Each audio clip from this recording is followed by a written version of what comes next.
So it has been a couple of days since John Frusciante's Signature Stratocaster was unveiled, and there is some new information that I have to discuss with you guys actually about the guitar, as well as doing some research kind of back into the guitar's history and refreshing myself with some details. There's a few other things I'd want to kind of point out because a lot of the comments on the original video that I made pointed out a few interesting things that I dove a little bit further into to try and give you guys a bit of a better understanding of perhaps why some of these specs on the Masterbuilt version might differ from what we understood John's 62 Strat to be, and just some more interesting kind of things like that and thoughts on the general guitar. I'm not covering all of the details of this guitar. That's for the original video that I made. So if you want all of the details around this guitar kind of and its release and an initial reaction, go and watch the original video that I did, but this is all for new information. All right, now the very first thing I want to mention is actually if we go to the Andertons website. Really interesting here that Andertons had one and it sold out, I believe, within a day of it actually being listed for £18,700. So I mean, good for Andertons. I always love supporting these guys and the content they make is incredible. But they had one allocation and already sold out. But the details that I want to point out actually came from this listing, which is still live, and you guys will just be seeing the descriptions on your screen. So the very first part that I want to point out is that they actually give a production run number, which Fender on the actual page and in any of the kind of promotional social media posts that they did never actually stated what the run of the guitar was. They just mentioned it was a limited edition build. So I thought, okay, maybe that means they're gonna make however many that people order within a year, maybe all of 2025 until, 1 year to the date of release, or just, back a little bit of 2024, all of 2025. Who knows? But there's actually a number now, which is kind of interesting. We had to go to a dealer page to find that information out. There's only 100 of them being built. So seems like a pretty decent number, to be honest. I mean, they only made 60 of the Mike McCready Masterbuilt Stratocaster, so you're getting 40 more of these ones. So still very, very limited, but not super uber limited. And I mean, the main limiting factor with this guitar obviously is its price for a custom limited run Masterbuilt level. It certainly isn't cheap. Now, the part of this video that I'm the most excited to speak to is the pickups. Now, if you watch my original video, when I was going over the specs and kind of initially reacting to it on camera, I just had assumed when they mentioned Abigail Ybarra's name that she had just wound pickups for this guitar. The way it was described, it made it sound like they were using pickups that they had stockpiled of before she retired, because she retired in 2013. I know she had been doing some work with Casadosa Guitars, Carlos Lopez's brand, but for the most part she had been retired, so I didn't know if they were like new old stock pickups they'd used or what the deal was with that. But I was a little bit disappointed that they weren't actually John Frusciante custom pickups that were going in that guitar. And me as a John Frusciante fan, if I'm getting a John Frusciante Signature Stratocaster, I'd want pickups that are either wound to his exact specifications or better based on the ones that are in his actual guitar and just duplicated. Exactly. The Andertons page actually mentions that the pickups were made from her as she was especially out of retirement to wind the most authentic and accurate 1960s Strat pickups possible for this limited run. So these are bespoke pickups for the John Frusciante Signature Stratocaster. They are the most, as the description says, most authentic and accurate 1960s Strat pickups. So you are getting basically custom pickups in this guitar, which is a very good thing. The one thing that still, this is kind of interesting, and we're going to dive into this a lot more in terms of the pickups, is that they still don't list them as John Frusciante Masterbuilt hand-wound Abigail Ybarra pickups. They're just called 60s Abigail Ybarra pickups. The actual name of them is Custom Shop Hand-Wound Abigail Ybarra 60s Strat pickups. So on the Fender website, they actually don't specify, which is something we had to obviously go to the Andertons page to actually find out. So here's kind of the interesting thing here and kind of what I'm trying to take from this. So we know they're custom wound pickups that are going in the Masterbuilt Stratocaster that were designed specifically for this guitar, which is really great. It makes a lot more sense than them just using some more old stock pickups that they had. They still would have been great pickups either way, but this is definitely the better of the two. What still would have been, in my opinion, even better though, was for them to be exactly, based on John's Strat, whether or not they were 1962 replicas exactly, or if they were taken from the readings from his own pickups and then replicated from there. Now, the one thing I want to point out is if we go to the Mike McCready page on Fender's website, on the actual spec page, they say custom shop hand-wound Mike McCready Strat pickups. Now, initially I thought maybe, okay, I'm gonna have to dig a little bit deeper because does this just mean they're custom made for the Mike McCready Stratocaster? You can only get these pickups in that guitar. Are they actually based on the ones exactly in his Strat? And it says right on the Fender page, actually, you get a lot more information about the actual details of this guitar on Fender's page than you do on the one that they did for the Frusciante Stratocaster, which is a little weird. I'm not sure exactly why, but they have a lot more details, it feels like, on this one, because it actually says, custom Josefina hand-wound pickups matched to the originals are connected to a 5-way switch, vintage wiring, including a treble bleed tone capacitor. So right in the description, they say they're duplicates of the originals that you're getting, which is what, I personally would want, and I think a lot of people would want as well. So in the Frusciante Stratocaster, from all the information we can gather, you're getting bespoke pickups based on a 1960s Stratocaster made for that guitar, but they're not duplicates of the ones that are in John's. They're still bespoke and unique to this guitar, from my understanding, but it's not quite, I think what most people would have wanted. That said, they're still going to be phenomenal pickups. I'm not saying they're not. It's just not quite as special. Now, the other thing is that I mentioned in the first video, they had made, or at least it seemed to be that Abigail Ybarra made 1960 Strat pickups before. So is she coming back just to make those exact same pickups again? And if that's the case, then they're not technically new bespoke pickups in that guitar. They're still ones that she's made in the past. She just came out of retirement to make them again for this guitar. You guys get what I'm saying? I have no idea. In the original video, I mentioned I'd found a reverb listing for the exact same name, basically, for the Strat pickups, the Fender Custom Shop hand-wound 60s Abigail Ybarra. So, you guys get what I'm trying to say here, is that I'm not exactly 100% sure if they are bespoke to the point of like they've never been made before, if like they're tweaked from maybe that original design that she did, or if they're just new in terms of you're only going to get these in this guitar now because they're not made anymore. She just made them again for this Strat. If you guys get what I'm saying. Of course, the great debate with John's own 62 Stratocaster is what pickups actually are in it. There was the whole swap with the Seymour Duncan SSL1s. David Lee, I know, had mentioned there were kind of more modern pickups that actually were what ended up going in that Stratocaster. But in the Total Guitar Magazine interview for 2022, when John Frusciante rejoined the Red Hot Chili Peppers for the making of Unlimited Love, he mentioned that the originals were back in that guitar. And the specs for this Masterbuilt Strat back that up, because they made 1960 Strat pickups. Why they don't call them just 1962 Strat pickups, I don't know. But this is essentially close enough in my mind to confirming what John had said in that interview, with that they were adding in the original pickups back in for kind of his rejoinment of the band. So they're basing this guitar off of that version, because at the same time they had put in the Illich Electronics hum canceling system as well in his Stratocaster, in kind of the more modern version of it now, and this Masterbuilt Strat also features that. So what I'm trying to piece together here, and kind of the way my brain just works, is that the specs of this guitar are very much in terms of the current 62 Strat and how it is in full specs for kind of the Unlimited Love, Return of the Dream Canteen, this current stint of John being with the band. It's not based on what the guitar was, during Californication, Stadium Arcadium, the By the Way era, that kind of stint and kind of the, golden years, if you want to call them. It's not based on that. Even the relic pattern, obviously, is based on what the guitar currently looks like. It's aged a lot more since that time.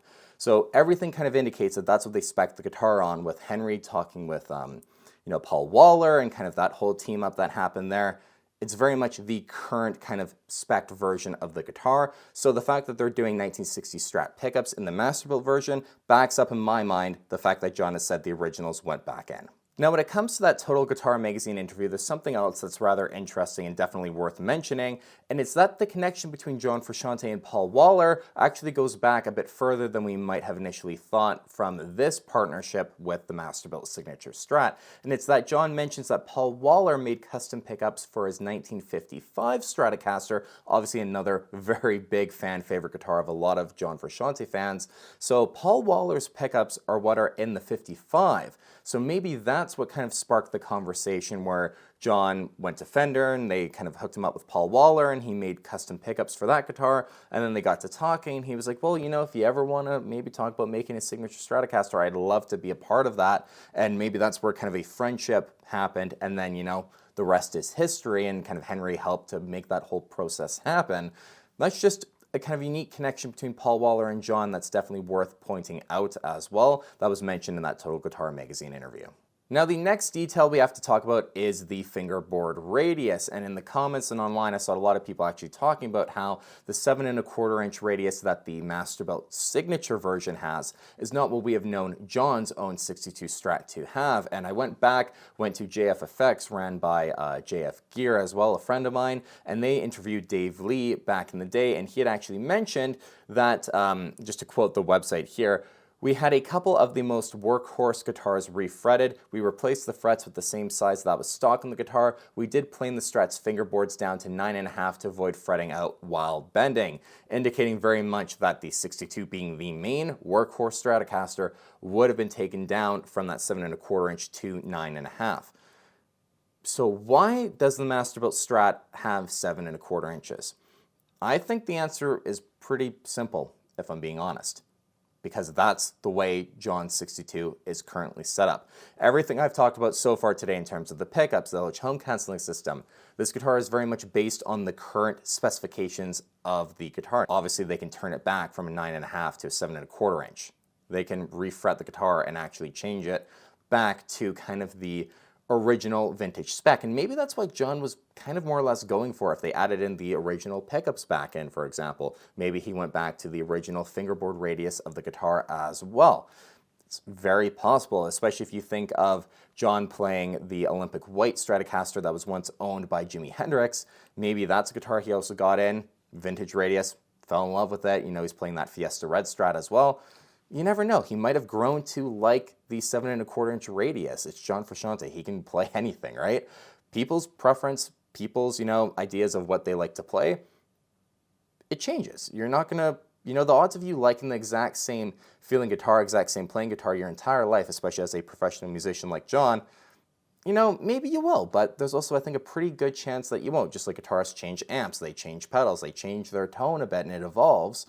Same with how, you enjoy actually playing a guitar and how it feels. And you guys, if I'm being totally honest, I don't think for 1 second that between Henry and Paul, they would have gotten the radius wrong on this version of the guitar. I just don't think that's possible. That's why I just am full on, yeah, I totally accept that that is what the guitar's radius currently is, because 7¼ inches, it's not for everyone, let's be honest. I've played guitars that are 7¼ inches, and I've personally, I thought they were fine if they're actually built well and set up very properly, but it's definitely not for everyone. 9.5 is for sure the preferred spec. So for them to do the one that's lesser preferred, that obviously was a very conscious decision too. So I just don't believe for a second that they just got that detail somehow wrong.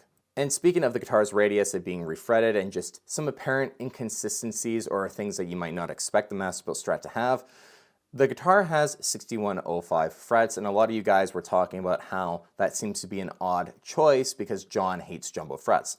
That's something I actually never knew. I had to go and do a little bit of research and try and find where this was from, and I believe I found it. It's Guitar Player, October of 1991. I'm not going to read the entire quote for you guys, but basically, John used a guitar to record Mellowship Slinky in B major for the solo, and basically he mentions how someone put on big stupid frets that everyone was using those days, and he ended up changing it to be fretless.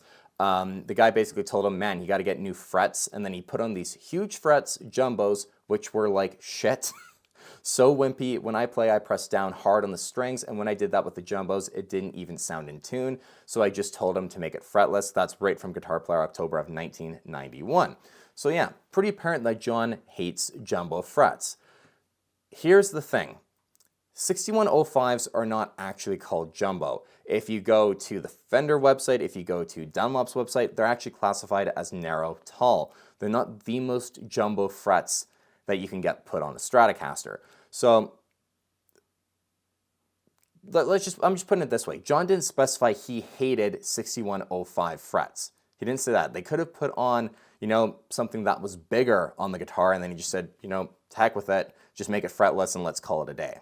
And this is just right from Fender's website here. They talk about how 6230 is the smallest fret wire found on old Fender necks, going all the way to 6130 medium jumbo, 6100 being jumbo, which is the largest fret wire available, and then you have 6105 modern, narrow, and tall, which is currently listed as being kind of the most popular one. So it doesn't necessarily say exactly that John is using jumbo fret wire. I'm just pointing it out here just based on the specs. Again, I don't know much about fret wire, to be honest. I just find that if a guitar plays nicely and it's set up properly and it's well built, it plays well. Like my custom shop Stratocaster has 6105s on it and it plays great. So I just don't question it. That's just what I've found I like. But to say that it's an odd choice because John apparently hates jumbo, technically I'm going to argue back that they're not jumbo. If you know more about fret wire, you can maybe correct this more in the comments down below. But this is just something I wanted to try and dive a little bit deeper into for you guys. But even then, okay, let's say 6105 is a modern, narrow, and tall jumbo, for example. Again, like I mentioned with the Radius, John's taste can change. Maybe back in 1991, yeah, he hated jumbo frets. But he's older now too. He's, a more kind of veteran player. As he's rejoined the band and kind of gotten the guitar set up again, maybe he just tried 6105s. Maybe again, he had another guitar that had something similar and was like, you know what, I've actually come around on these style of frets and I've decided these are what I want on the 62 now. Let's throw that in there. It's totally possible. So again, I'm not trying to say that, I definitely am not trying to say that the specs on the Masterbuilt are wrong. I'm definitely more obviously taking, I'm trying to speak in favor of what Paul Waller and, Henry and John would have done for this guitar. If 6105s are the frets that they put on the Masterbuilt Stratocaster, I am willing to bet that those are what John is using. Regardless of what he said back, 30 years ago, I'm willing to bet that that's what are on his guitar currently. Again, this is the guitar based on the current spec of John's 62. So that's kind of my thoughts on the fret wire, and I definitely wanted to speak to that as that's something that seemed to be pretty, debated in the comments as well in that original video. And that's everything as far as kind of new thoughts, new updates in terms of the guitar, talking about the production run, the pickups, the radius, the frets as well, all things that were, really great points that I thought got brought up in the comments on the original video and just in other discussion I saw online as well. So I definitely wanted to speak to it, and thanks to Anderton's for their listing and actually clearing up, some of the air on, okay, what's the deal with the pickups? Not fully cleared up, but, a bit of a clear understanding of the pickups at least, and then as well the production run too, which are two, I think, of the most important details when it comes to this guitar. The only other thing that obviously was very popular in the comments was the price of it, which I knew was going to upset a lot of people. So, like I said, the Mike McCready Strat has an affordable version as well, and, I'd be willing to bet that Fender's probably going to follow suit and make a more affordable version eventually. So no use, in my opinion, getting upset over a guitar that's, this limited, this high end of spec and priced out. It's like, okay, sure, get upset about it, but, there's nothing you can do that's going to change it. You can just let Fender know, make a more affordable version. We want a more affordable and accessible version, and Fender, they're not stupid. They know people want that. This is for a very specific clientele of theirs. And actually, I will say one more thing, because there were some comments on the original video that I really didn't agree with in terms of people saying they've lost respect for John because of the price of this guitar and kind of stuff like that he's a sellout. Stuff that I really don't agree with. Let me try and put it to you guys this way, in a way that I think is a more logical and rational way to think. I really don't think John was the one who said that this guitar was going to be $20,000 when they started the talks. I really don't think it worked like that. I would be willing to bet that Fender probably approached him and said, listen, this is what we've done in the past. We've made a very limited edition for our biggest clientele, the ultimate collectors. We've made these very limited run Masterbuilt Stratocasters that are vastly expensive, but then we've also made, way more accessible and way more affordable guitars.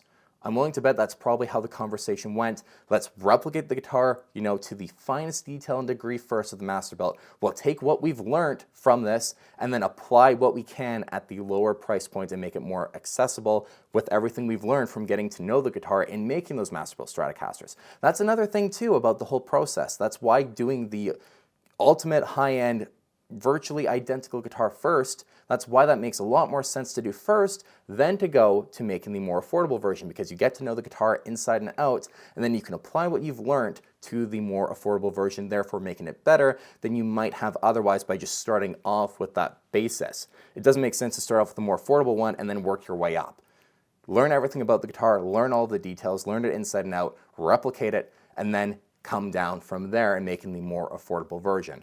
And how I personally feel about things is that I have a Chris Shiflett made in Mexico Telecaster behind me. It's a fantastic guitar, it plays super well, and it sounds really great. I have no doubt in my mind that if they make a made in Mexico version of Frusciante Stratocaster, it's going to be the same as that guitar. It's going to play great, it's going to be amazing. But I also have my custom shop limited edition Stratocaster behind me, and that guitar is my number one. It's absolutely incredible. I love that guitar to death. Do I personally wish that they made a custom shop team built level for Frusciante Stratocaster? Of course, because I probably would have bought it. But just because I'm not going to go out and purchase the $20,000 one doesn't mean I've lost respect for John or think the whole situation is ridiculous or think people are selling out or whatever. That whole train of thought, I don't think that at all. Would I personally prefer a custom shop team built level guitar over a made in Mexico one? 100%. And there is nothing wrong with thinking that way either. But I'm going to be very happy when and if they make that made in Mexico version that's a lot more accessible to everyone, because I think everyone should get a chance to buy a Frusciante signature guitar for a reasonable price if you would like to. But there's nothing wrong with them making a higher end guitar. There's nothing wrong with them making one for kind of their ultimate clientele. And that's kind of essentially what I'm trying to say at the end of the video. There's nothing wrong with that thought process. So yeah, I just really disagree with the whole talk of, you know, losing respect for John, calling him a sellout and whatever. I think if you think logically and rationally, it makes sense. And if them making a very expensive guitar is something that just upsets you, I don't know what to tell you, because that's just life. That's just how things go. Like I said, there are Lamborghinis, there are Rolexes, there are Two-Rocks. There are things that are made for, you know, that kind of clientele. There are things that are made on the higher end of spectrum for whatever their kind of thing is, I guess. That's just life.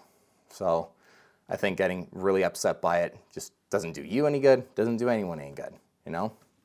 Just let Fender know you want them to make a more affordable version. Let the nice one exist, but just make it very vocal that you also want the more affordable version. And just getting upset that they made the more expensive one isn't going to make them want to make the more affordable version by just telling them you want the more affordable version more. There's a right way to go about it and a wrong way to go about it. That's why I feel if you disagree with me and, you know, really don't like my take on that, it's my channel. Don't watch my videos. Like, honestly, I don't care. I don't need your view. But I just kind of want to defend John a little bit on that and just speak to some of the comments that I disagree with. I don't know. I'm kind of just talking now. So hopefully you guys can understand my thought process and my, my talk at the end of this. It's my opinion, you know, it's my channel. I'll say what I want to say. Yeah, anyways, hope you guys enjoyed the video. Take care. I'll see you on the next one.